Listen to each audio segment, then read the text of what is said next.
The slogan that has been dominating in the Western world earlier, that Ukraine should prevail, happened to be totally wrong.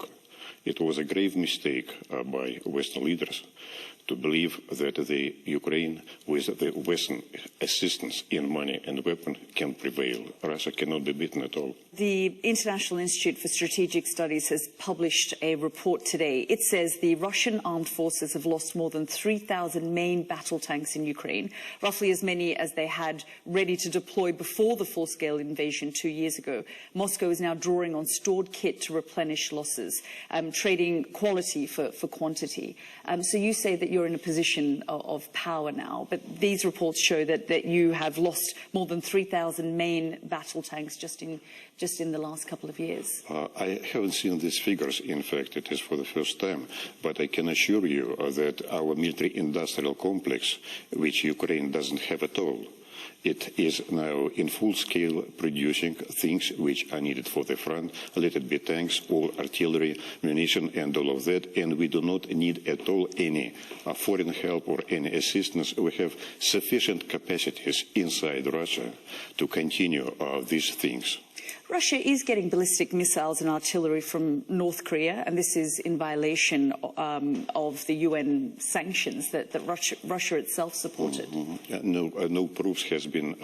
I can assure you that if there was proofs of these things, we can already see it. Your defense minister went to North Korea. They talked about defense cooperation. In fact, Vladimir Putin, President Putin, gave a letter thanking Kim Jong-un for, quote, strong support from the Democratic Republic of Korea for the special military operation in Ukraine. What was that for? I'm not aware of this letter, frankly. I do not know. I'm not a military man. I'm a diplomat and working in London. But I don't believe that we need anything from North Korea because we are self-sufficient now, totally self-sufficient, very differently from Ukraine.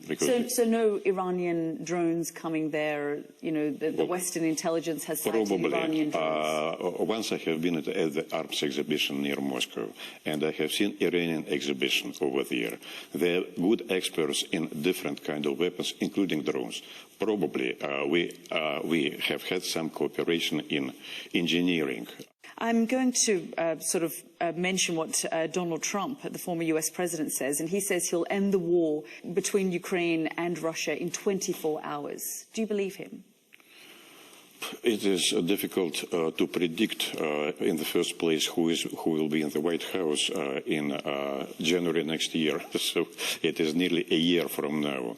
What's going to happen during this year, also, it is absolutely unknown. But you would rather Donald Trump in the White House? No, we do not say neither yes or no, because otherwise we will be immediately accused that we are supporting this president or that candidate. No, so we do not say about that. But what I will say, and what is important to understand, that at least Donald Trump is saying something about the end of the war. Let's talk about, again, the human rights situation in Ukraine. An independent international commission of inquiry on Ukraine which was established by the UN Human Rights Council. They've said in multiple reports of indiscriminate attacks, war crimes committed by Russian forces. They've talked about torture, rape, other sexual violence, deportation of children. They've said that they've released a new report to say that, you know, in Mariupol between February and May 2022, thousands of civilians were left dead and injured. But they say nothing about the recent events in Lysychansk, where Ukrainians has shelled on Sunday the marketplace during the hour where all families has gone out, and they killed 30 people immediately by cluster bomb, which are forbidden. I don't have yes, you do not details have of that yes. report, but yes, I want to ask you... Yeah, no, I'm just telling you, because these reports, they are unilateral. They are looking only one side of it, and they do not want to look on the other side of it, at least. But you would admit that these crimes, which have been described in some instances as war crimes of torture, rape, sexual violence, have taken place? We can admit anything which will be unbiased, bilateral and objective. These reports that you have cited, they are unilateral reports. But you would admit that the situation in Mariupol, some of the issues that we've seen right across the country committed by Russian forces, indiscriminate attacks, some of the reports that have been done by Human Rights Watch, this independent inquiry, they have taken place. Yolda, go to Mariupol now. Look at it. It's a new, totally rebuilt city now. Port of it. I just looked at a report from it. It is amazing how beautiful it is. Why was that necessary? I mean, I've been to Mariupol before the war, and it was a perfectly fine, full of Ukrainians. I would appreciate. Why did that need to happen? People are returning to Mariupol. It is now becoming, not yet, but it is now becoming a beautiful city. But you admit that in order to get to what you're saying Mariupol is now, it needed to be destroyed in the way that it was by Russian forces? Well, they could surrender earlier than that. They could surrender Mariupol much earlier than trying to make a fighting place of it. Do you admit that these sorts of war crimes took place across Ukraine?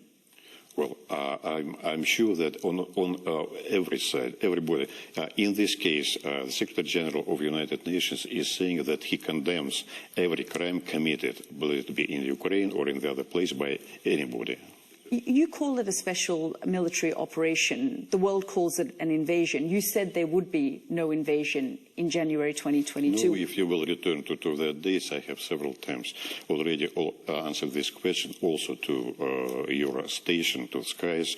I was saying at that time what I was aware of, including my minister. So were you surprised by what happened? I would say that I was surprised because the tendency in general in relations between Russia and the West, Russia and the United Kingdom, was continued to deteriorate for several years. And what are relations like now with Rishi Sunak?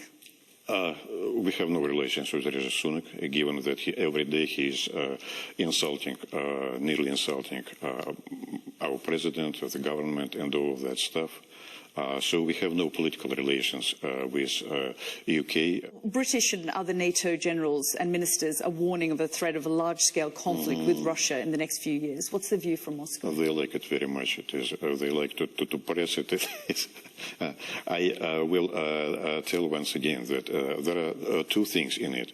One thing is to show to us that if we will continue fight Ukraine, then we will have to meet NATO. This is one. It's a threat.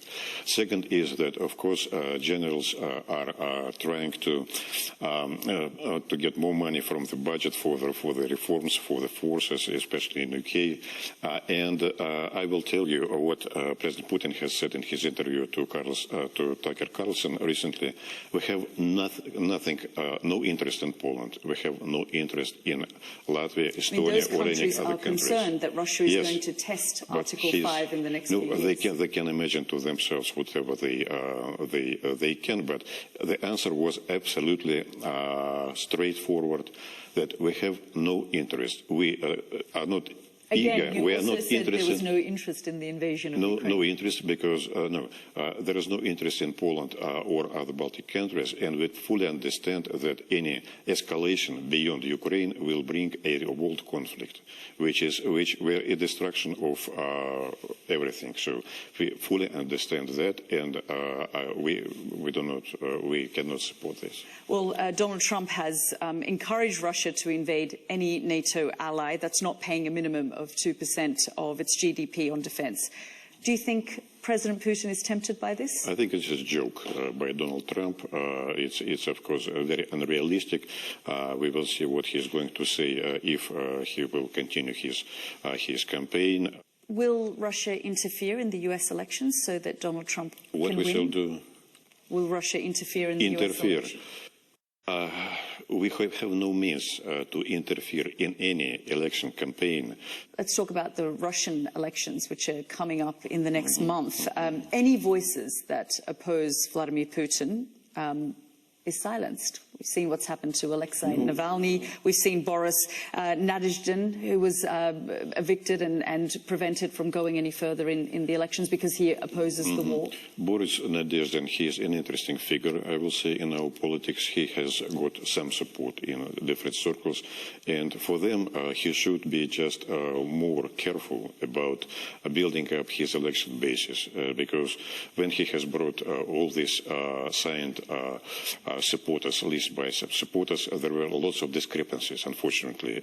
Because he opposed Vladimir Putin. No, not because of that, because he has carefully... That's what he says, that's what the world believes. Because he was speaking up against the war, because he was standing in opposition to Vladimir Putin, he's now been prevented from taking part in the election. As I have said, that his voice has been heard. Well, when we know what the outcome of the Russian elections will be... No, we do not know, so it's a democratic process. Let us see what will be the outcome. Why bother with the pretense of a democratic process when we know the outcome? No, what I can say, it is, I do not know which example to take. Of course, there are democracies has very many faces in it. Going forward, if there was a negotiation with Ukraine, what would it look like for you? What would it take to end this conflict? Yes, it's a good topic. But to discuss it seriously, first of all, we need that the President of Ukraine will reject the decree that he put it on himself not to conduct negotiations. And second, that in the West, leaders that are supporting now financially and with armament, especially Ukraine, they should recognize that it was a mistake. You don't recognize that invading Ukraine was a mistake? No, it was not. It was a necessary step, unfortunately. Ambassador, thank you so much for your time. Thank you. Thank you very much for your questions and your time.